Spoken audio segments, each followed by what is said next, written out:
Bonjour, je m'appelle Julien, je suis formateur à Bain Learning Academy depuis à peu près 2 ans maintenant.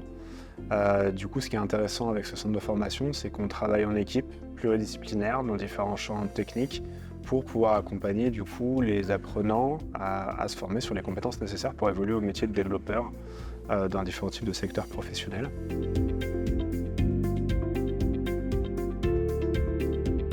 Ce qui est vraiment intéressant dans le travail qu'on fait avec Bain, c'est que du coup on peut accompagner les personnes dans un processus de développement à la fois de compétences personnelles mais aussi de compétences professionnelles collectives.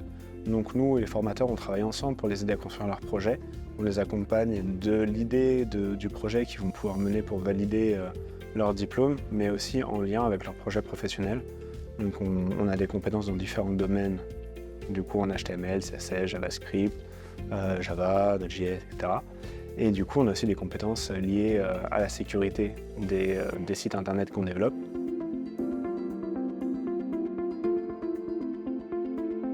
Pour entrer aujourd'hui dans les métiers du numérique, ce qui est important, c'est d'avoir en tête que tout n'est pas lié aux mathématiques, qu'on peut très bien réussir en tant que développeur en n'étant pas très bon en maths, en n'ayant pas un background scientifique fort.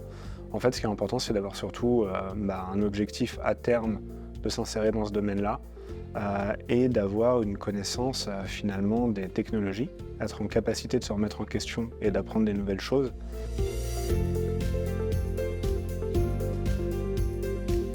Ce qui me plaît le plus dans le métier de formateur, c'est qu'on peut accompagner les personnes par rapport à leur projet professionnel et qu'on peut les accompagner par rapport à ce qu'ils souhaitent développer. C'est-à-dire qu'on a des gens qui ont des backgrounds différents, qui ont des expériences qui peuvent venir des métiers de la tech, mais pas seulement. Et donc du coup, l'idée, c'est d'arriver à capitaliser sur ces compétences-là pour arriver à ce qu'ils puissent développer les compétences de développeurs les plus optimales par rapport à leur parcours et par rapport à leurs enjeux.